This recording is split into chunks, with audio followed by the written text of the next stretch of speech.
Bom, pessoal, vamos para mais uma aulinha de geografia com o professor Francisco. O tema de hoje é a formação e a evolução da rede urbana brasileira. Conteúdo do segundo bimestre, da segunda série do ensino médio, currículo de São Paulo. Aqueles aluninhos nossos que estão aí acompanhando nossas aulinhas aqui pelo canal, abrem a apostila volume 2 e vamos acompanhar a nossa aula de hoje. A aula que vem desenvolver as habilidades. Analisar o papel do meio técnico, científico e informacional nas mudanças dos processos de hierarquização urbana no Brasil. Quer dizer, gente, nós precisamos desenvolver e analisar, os meios técnicos, científico e informacional dessa transformação que vem ocorrendo no espaço geográfico urbano. Os meios, eles são meios técnicos ou meios naturais. Meios naturais são aqueles meios onde não houve a intervenção do homem. E os meios técnicos, já são os meios onde ocorreram as mudanças, as transformações do espaço. Quer dizer, quando se envolve a questão meio técnico, essa é a evolução, está correspondendo à evolução do processo produtivo, ou a reprodução do meio geográfico. Então, quer dizer, técnico, a transformação, científico, o conhecimento, você tem conhecimento sobre o meio técnico, e informacional, porque nós estamos trabalhando nesse momento a questão, a hierarquização urbana no Brasil, a hierarquia das regiões urbanas. Isso quer dizer que há essa conexão entre uma cidade e outra através dos meios de transporte, ferroviário, rodoviário, e informatização. E essas mudanças que vêm ocorrendo do meio clássico, até a questão da formação atual. Analisar o papel de São Paulo como grande metrópole nacional e como cidade global. Isso quer dizer a importância que a cidade de São Paulo ela tem no decorrer de sua história com relação à hierarquização urbana no Brasil. E por que a cidade de São Paulo se enquadra como uma cidade global? Essa grandiosa metrópole nacional. É isso que nós vamos estar analisando na aulinha de hoje. Então, a partir de agora, espero que vocês consigam acompanhar de forma tranquila esse momento. Urbanização. Para falarmos do processo de formação do espaço urbano brasileiro, é importante que reforçamos esse processo, esse fenômeno que acontece na ocupação desses grandes centros, na formação dessas metrópoles. E, por fim, vamos então buscar a interpretação que é a urbanização. É um aumento proporcional da população urbana em relação à população rural. Gente, para que esse processo, esse fenômeno aconteça, é preciso que nós tenhamos a diminuição da população do campo e, ao mesmo tempo, um aumento, um inchaço da população urbana. E esses processos, eles têm que ocorrer de formas juntas. Isso quer dizer que nós estamos tendo o êxodo rural, que é a migração do homem do campo para a cidade. Segundo esse conceito, só ocorre a urbanização quando o crescimento da população urbana é superior ao crescimento da população rural. Gente, muitas vezes, alguns centros urbanos brasileiros, eles, em um determinado período, algumas décadas anteriores, ocorreu, inclusive, um processo de crescimento. Mas isso pode ser visto como um crescimento urbano, devido a outros fluxos migratórios. Pessoas que vêm de uma outra região, pessoas que vêm de outras cidades, ou até mesmo de outros países. Bom, aqui no tempo, por exemplo, como ocorreu o processo de urbanização no Brasil. O processo de urbanização brasileira está relacionado com o êxodo rural. Porque, vejam bem, o processo de urbanização no Brasil, ele ocorreu sobre dois fatores. Fatores repulsivos e fatores atrativos. Os fatores repulsivos, é a questão da concentração de terra, muitas terras, poucos proprietários, a própria questão da mecanização rural, isso desocupou uma grande mão de obra e fez com que essas mão de obra fossem praticamente expulsas do campo. E essas pessoas, é lógico, esses fluxos, elevados fluxos migratórios, acabando indo em direção aos grandes centros urbanos. E outros fatores atrativos, até mesmo à medida que várias universidades elas foram, né, se instalando mais ao interior, né, várias mãos de obras foram se qualificando nessas regiões, muitas delas regiões agrícolas, né, fez com que essas mãos de obras buscassem alternativas nos grandes centros, né, buscando uma vida melhor. Né. Então, esses fatores atrativos é o surgimento do trabalho informal e submoradias. Quer dizer, essas atrações, mesmo sendo fatores atrativos em busca de melhores condições de vida nas grandes cidades, ocasionou-se, né, questões que fizeram com que as cidades, os grandes centros brasileiros, cidades que foram crescendo e se desenvolvendo de forma desordenada. Tá? Bom, aqui, por exemplo, nós temos um retrato dos últimos anos, a partir da década de 60, né, 1960, por Brasil e por regiões geográficas. Então, olha, gente, em 1960, a população urbana brasileira ela era de 45,1%, enquanto que a população rural era em torno de 54,9%. Então, vocês observam, pessoal, olha quanto a população brasileira ela era uma população rural. Isso quer dizer o quê? Isso quer dizer, né, que nós somos um país de uma industrialização recente, por isso o processo de urbanização é recente, e isso mostra que realmente o nosso país, em poucas décadas, houve uma transformação violenta sobre a ocupação e a formação do espaço geográfico. Bom, por exemplo, olha aqui, ó, de 1960, de 2000 para 2010, olha como essa transformação ela realmente foi de forma, houve um fenômeno extraordinário aqui. Em 2010 a população urbana é de 84,4%, enquanto que a população rural é de 15,6%.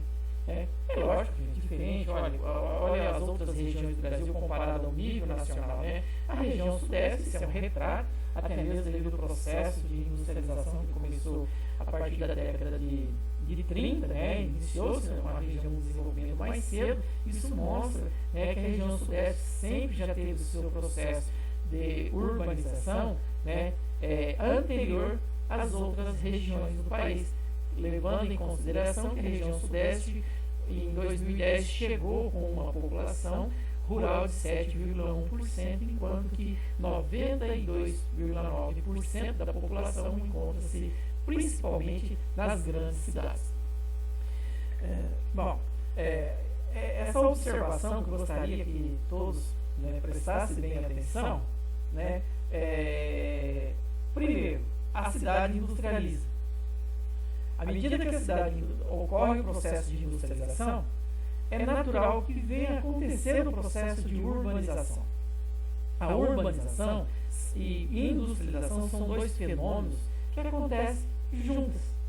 Primeiro vem a industrialização da cidade, aí depois vem a ampliação na divisão entre campo e cidade. Então você tem um espaço geográfico que começa a passar por um processo de transformação, por um processo considerado no meio técnico, científico e informacional. A sequência disso daí, essa divisão entre campo e cidade, faz com que atraia a população do campo para a cidade. É um fenômeno, conhecido como o êxodo rural, que inicia então a formação das grandes metrópoles brasileiras. E em quarto, a estruturação da hierarquia urbana. Isso quer dizer que as cidades menores dependem das cidades maiores. Cria-se aquela interdependência. O campo produz alimentos, mantém-se as cidades menores no interior, mas os grandes centros, como responsável por produção de máquinas, o mercado consumidor maior, cria-se então uma hierarquia urbana. Cidades menores dependem de cidades maiores. As cidades maiores comandam praticamente as cidades menores. Bom, quando nós falamos de urbanização e nós comparamos a urbanização de países desenvolvidos e comparamos com países subdesenvolvidos, isso nos leva a observar, né, que isso tem um reflexo histórico quando fazemos essa comparação. O que é reflexo histórico? A Revolução Industrial aconteceu nos países desenvolvidos, como exemplo, a Revolução Industrial no século XVIII, né, ela acontece à medida do possível que o campo precisava mecanizar para liberar a mão de obra que encontrava no campo, né? À medida que essa mão de obra saía do campo, a indústria nas cidades ela conseguia absorver essa mão de obra. Isso fez com que as cidades elas começassem a desenvolver de uma forma estruturante a sociedade e a infraestrutura dessas cidades dos países desenvolvidos conseguiram caminhar juntas.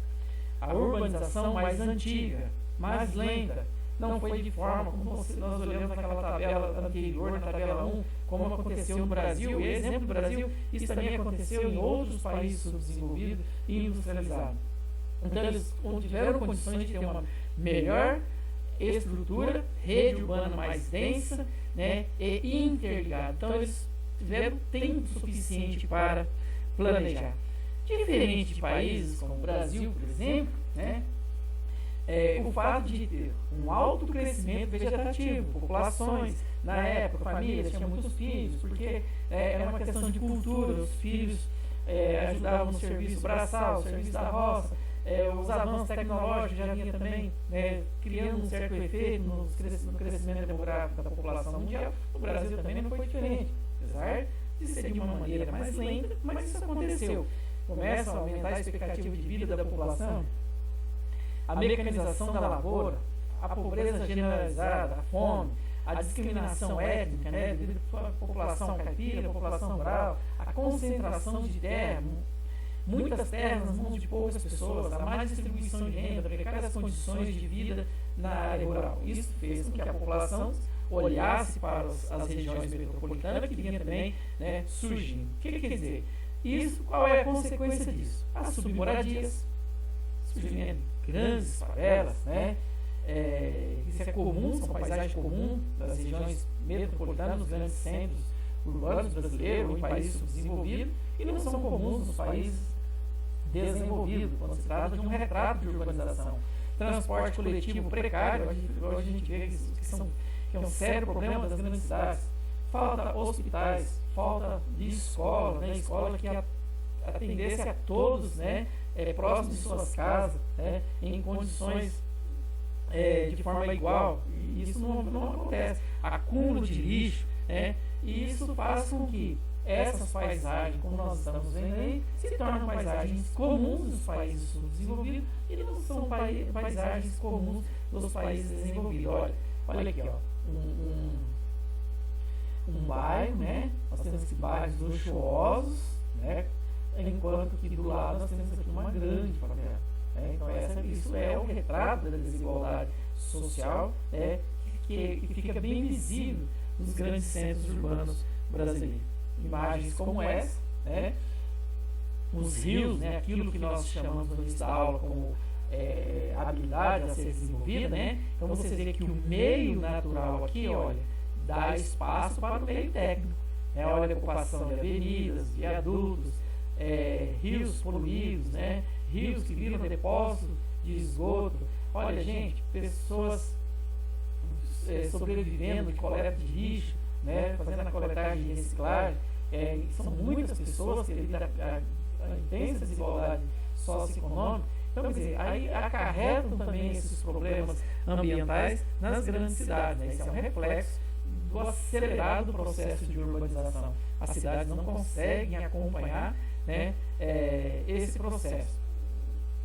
Bom, outro problema urbano, né, essa questão, além de moradia, além de congestionamento, além da questão ambiental, né, inundações, porque à medida que essas cidades, por exemplo, São Paulo, elas vão crescendo de forma desordenada, avenidas, praças, até mesmo bairros vão ocupando regiões onde são várzeas, né? São as regiões aonde, em momentos como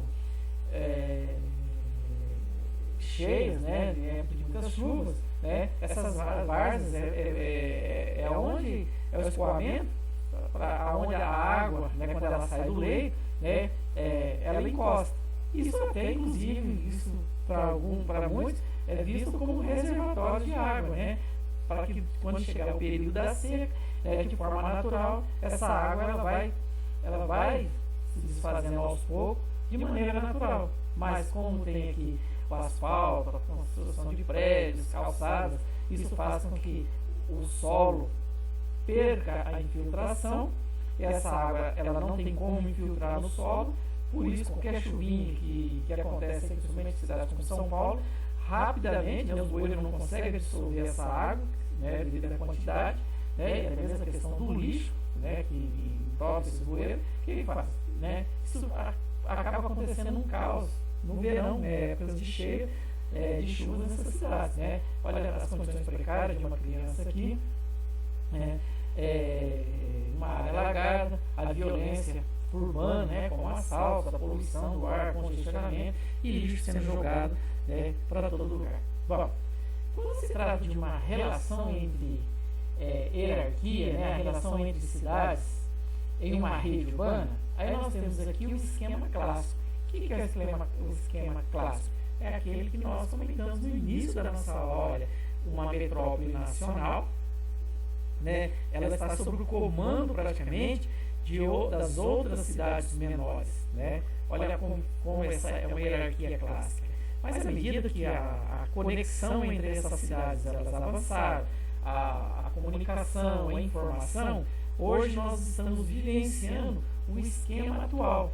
Então, por exemplo, né, não segue mais essa hierarquia, né, entre os centros, porque existe o que é a metrópole nacional, ela praticamente ela está conectada, né, com outros tipos de centros urbanos, como uma cidade local, como um centro regional, né, como uma metrópole regional. Isso quer dizer o quê? Isso quer dizer que hoje, né, a pessoa, por mais que ela está distante da metrópole nacional, né, como uma cidade local, ela consegue manter uma conexão